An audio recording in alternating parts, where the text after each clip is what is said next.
everybody. It's Tanisha. Welcome to another episode of She Laughs. It's been a couple of weeks. Yep. But we're glad to be back. So we're coming tonight. It's not going to be that long of a topic at all. So pretty much we want to talk about judging. The harsh realities of judging and judging other people. Specifically judging other people when they're going through processes or how they do, which honestly to me is just judging, period. It can be, but judging is such a broad topic, so we're kind of narrowing it down because you could judge somebody for anything. True. Something small. I mean, their appearance to how they speak so we're specifically, like she said, talking about your process, and what we mean by process is the things that are going on with you, how you're changing, how you're growing, even your walk. Those who are newly saved have a hard time adjusting, being new Christians. So even that, judging someone's process, going into Christianity, coming from basically being able to do what you want to do, is that is a process. So how we judge others when they're going through. And so the reason I know I wanted to bring this up is because I sometimes catch myself doing it. I know I catch myself doing it. I have to remind myself that I too went through a process. And that was not easy, and grace was extended to me. And I think the biggest thing that we have to remember is that each person's process is unique and specific to them. Whereas something might not have been an issue for you coming into your Christian walk, does not mean that it's not an issue for others. Where God might be dealing with you in a specific area, he may not be dealing with someone that you're close to in that area at that moment. And so I think it's kind of something we have to be mindful of, especially when we're giving advice. My biggest thing is anytime someone comes to me with advice, specifically about a process, I don't want to just give them my opinion. I actually take the time to consider what God is trying to tell me for that person, and making sure that it's biblically sound, not just my thoughts on it, because at the end of the day, I'm still a human. I still have my moments of flesh where I want to go off in a moment. So I want to be conscious of the advice that I'm giving, because we tend to give advice from our specific viewpoint, not knowing everything. And I don't know for you all, but for me specifically, God has been dealing with me lately and making me aware that I don't know everything. And that as humans, we don't know really anything, too much of anything. We tend to think that we know so much because we read, and I am a reader. If you come to my home, you'll see I got a bookcase full of books. I always want to know more, and delve myself in more and study more so I can know more. And the more that I learn, the more I realize how much I don't know. And the security for us humans, I feel like is a false security. That we tend to wrap ourselves in of, I know everything, or I want to control everything. And it's a false sense of security, because you don't know. Anything can happen in a moment that is outside of your control. And so there's freedom in not knowing. And so that's why I think it's important that we're careful how we judge others in their processes, and what you are doing when you're going to give them advice. Are you really giving them advice because you love them and you actually have some knowledge for them, or are you just doing it because, well, you're judging? So Those were kind of my thoughts on it. What about you, T? You brought up everyone's process is not the same. Sometimes it is. True. And just because it is the same doesn't mean you'll react the same way. That's my biggest thing when it comes to not judging. It has nothing to do with one process being different from the other for me. It is everyone reacts differently to the same situation. Mm-hmm. It could literally be verbatim the exact same situation, mm-hmm. and we will all respond differently. Yes. And all that has to do with not even experience. It has everything to do with growth. Yes, Lord. Because you can go through something at one stage in your life and have a certain reaction to it, and it come back, and you could have that same reaction that you had 10 years ago. That means there hasn't been any growth. Mm-hmm. It doesn't mean you have not experienced it. It literally means there has not been any growth mm-hmm. in that 10-year span because you repeated the exact same response to that exact same situation. So instead of being worried about giving advice as people go through their process, allow them to go through it how they're going to go through it, period. Yes. Again, just because even if it's a situation where you have gone through yourself and you say, well, I experienced it, this is what I did, make sure you're saying it in a way where you are just stating opinion mm-hmm. instead of trying to give guidance, because your guidance is irrelevant because that person is a whole nother human being who responds to things differently. Mm-hmm. So I always say the best thing I do is I say, this is what I did. Now, what you're going to do is up to you. This is just what I did. I'm just telling you my experience, my not even advice, but my opinion. This is simply a statement. This is what I did. Now, if there are times where I will suggest something, but I always make sure it's known this is a suggestion. At the mm-hmm. end of the day, you have to take it to God in prayer and be willing to go in a direction or respond in a way that he sees fit for you. But I can't tell you what to do. Or I can, but then we have to be willing to allow people to not do what we tell them to do. They don't have to. Thank you. Can you say that again? No, because a lot of times that happens when we're talking to people that we love. We expect, well, I love you. So our relationship is a certain way, so that means you're supposed to do what I say. No. Who are you? No. At the end of the day, that's entitlement. Mm-hmm. And God even is not even really asking for that entitlement. Well, let me say that. He's asking for it, but he doesn't always require it. The choice is still ours mm-hmm. to obey. So why are we as humans expecting people that we love to obey us? Thank you. Well, that's my brother. And what's your point? Well, that's my son. And what's your point? Well, that's my husband. And what's your point? I don't I don't understand. Well, if they would do it my way. Okay, your way may not be right. And your way doesn't necessarily mean better. No, because they could do it jacked up and God still extends them grace and they are right. So yeah. Yeah. So that's why you cannot judge, because you're going to respond differently, but you are still extended grace. We are all extended grace for every single valley we're placed in. Yes. Yes, God. And when that grace runs out, it is not up to us to figure out.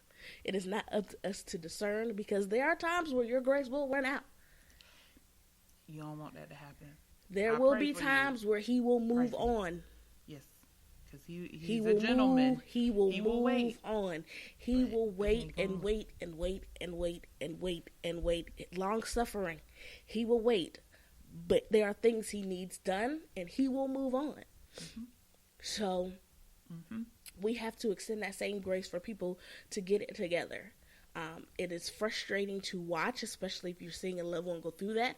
But at the end of the day, you have to check yourself, because if you are easily always frustrated, then that's when you know, okay, I'm making this about me. Yes. Don't nobody care about your feelings. Don't nobody care that you're annoyed. Don't nobody care that you don't see what you see. Close your eyes. Because it's not about you. That's the reality, guys. And T and I are talking about this because we've both experienced being judged Mm-hmm. and being the judger. Mm-hmm.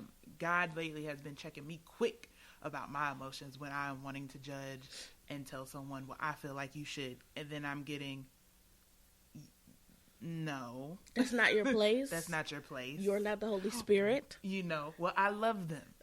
Awesome. Love them. Keep loving them anyway. I don't need your assistance in checking them. I will let you know if I want you to say something. You know. Otherwise, go no further. Exactly. And he will do that because here's the thing. That's not your lane. That's not your place. He will literally tell you when to speak if you're supposed to speak. And there's times where I've even heard him say, you know, hey, I don't need you to say nothing. I need you to sit here.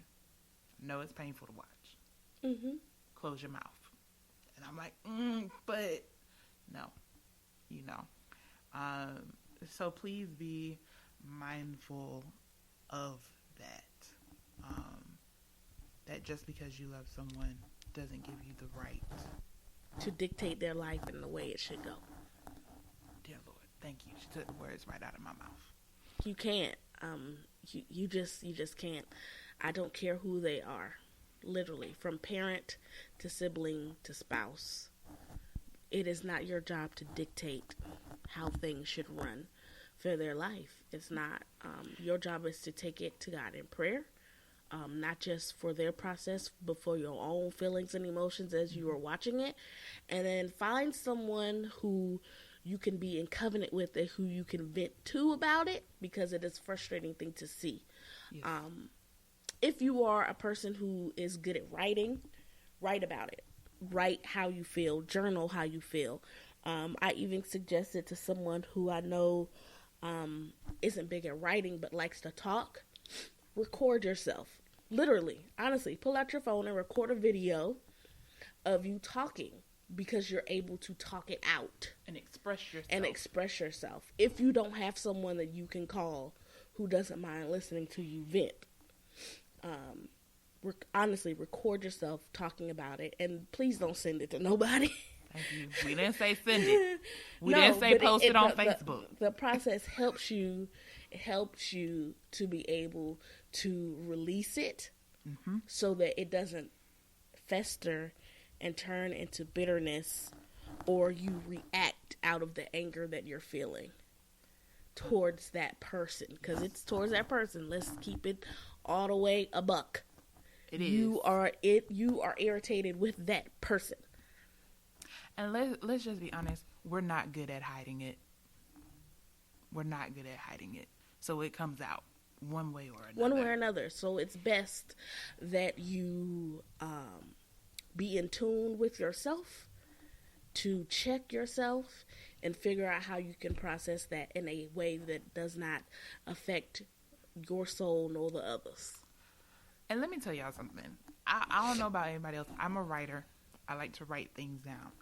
I have gone back later after I have calmed down and read what I wrote, and I was like, I sound so retarded. That's why I said write or record a video. For myself, and it sounds really retarded, I have to talk, but I don't always like to call someone. I will literally be having a conversation with myself. It feels better to me. And I will literally just out loud, I'm having a conversation with myself about how I feel about a certain thing. Mm-hmm. It looks crazy, then I'm a hug. But it helps. It helps. It just helps me to get it out. Because one thing I can say is when you harbor that stuff, not only in your heart but in your mind, it festers. You are convinced you are right. Yes. Yes, you are convinced you are right. And here's the thing, you might be right. You might be right in how you feel, because it's how you feel. But at the end of the day, your being right or wrong is irrelevant to this person's process. Thank you. It just is irrelevant. It doesn't matter. It's not needed to know. And it doesn't affect it either. Especially if they didn't ask you. Because some people, them learning hard is what they need. Yes. Some people can't get it quick. Some people don't learn by watching others. Some people can't get it. They have to actually go through it. It is more beneficial for them to go through a rock bottom experience. Mm-hmm. And everybody's rock bottom is different. Yes. Yes, Lord. Some people doesn't even really look like a rock bottom, but to them, it's bottom. It's a bottom. It is like all hell is breaking loose. Yes. To other people, it might be like, she ain't going through nothing. Mm-hmm. Why is she tripping? So it's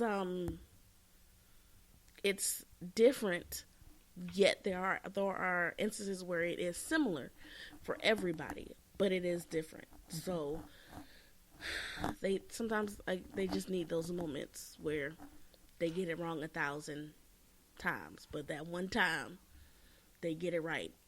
They get it right. They get it all the way right. I remember, and it really hit home because I heard a preacher preaching. It was Pastor Mike Todd. Now, in this particular thing, he was talking about relationships, romantic relationships, but it really applies to every relationship that you have in your life. And he basically said, out of everything, God still gives us choice. Yes. That is the one thing that he gives us. So you have to remember that at the end of the day, that person is an individual and they still have choice about how their life goes. Yes. I might want something for you so bad because I love you. Mm-hmm. But if you do not see that for yourself, what I want all day long does not matter. And you have to have an attitude of not judging because they don't see it for themselves. Yes. That's where we run into the problem. We'll be like, well, I know they got to lead their own life. But in the back of your mind, you're judging them for living a life that you don't agree with. Right. I mean, they could have been, no, that's what you wanted them to be. Yes. They are actually being exactly what they want to be. And even if you're not a person who vocalizes it, if you, in your mind that's what you're thinking, you're judging. Yes. You just ain't said it out loud. Yes. So, bottom line is, Lord, don't judge. And if you feel yourself having those thoughts or having those conversations, do something to get it out immediately and then extend that person grace. And remember, nothing in life that you grew from came easy to you either. Oh, Jesus, Lord, that's a word. Because if he could show you some of the stuff on that a picture reel, some of the things you did and how retarded he was and how many times he had to constantly remind you about something, you'd be quiet real quick. And honestly, here's the other wonderful thing about it. How awesome you felt when you got through it. And proud of yourself that you felt when you realized how much you had grown. That comes through growing through a process. That I know I can look back on my life and see the areas of growth that I have. Mm-hmm. And I feel nothing but pride for myself because I can look back and see where I came from and what I had to do to go through it to get to the point that I am now. Yes. And remember, you have people who were like, I wish you would just get it together. Oh, child, oh my God, it don't take all that.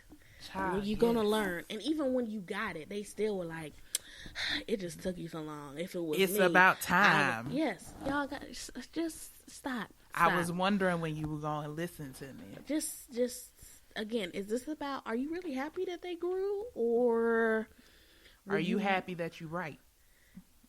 Most of the time, you're happy that you're right. Mm-hmm. It ain't got nothing to do with that person's actual growth. You aren't really happy for them. Mm-hmm. It has nothing to do with them at all. Once again, it has everything to do with you. Because if they had did what you had suggested in the first place, we wouldn't be going through this. We could have been here 10 years ago. Yeah. We wouldn't have lost all that money. It sounds a bit narcissistic to me. Ooh. She pulled out that SAT word, y'all. Go look it up. But for real, though, all of this is facts.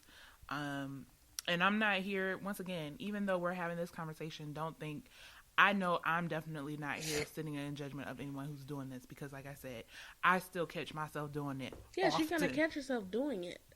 The point problem is you gotta when stop you it. act as if you're not. Again, keep it a buck. You are. Be honest. Check thine own self and get it right. Because you're gonna do it naturally, especially if it's someone that you love. Oh Lord, yes, 100 times. You are gonna make it about you, and you're gonna catch yourself and be like, you know what, I'm sorry, this ain't. They need. Let me look at the lessons I'm supposed to be learning. I'm sorry. I gotta live my own life. Hold on. Let me get back over here in my lane. You know. So yes. Well, T, last thoughts. Love. Pray for. Keep your mouth closed. Woo! Keep it shut. That's about it. Keep it shut. Keep it shut. Well, until next time, T, where can they find you? Facebook at Tanisha Williams and Instagram at Styles by Tanisha J. And as always, you can find me on Facebook, Charmaine Kears. You can find me on Instagram at Charmaine Kears or on Instagram at Charmaine's Confessions. Until next time, we love you. And we'll talk to you soon. See y'all.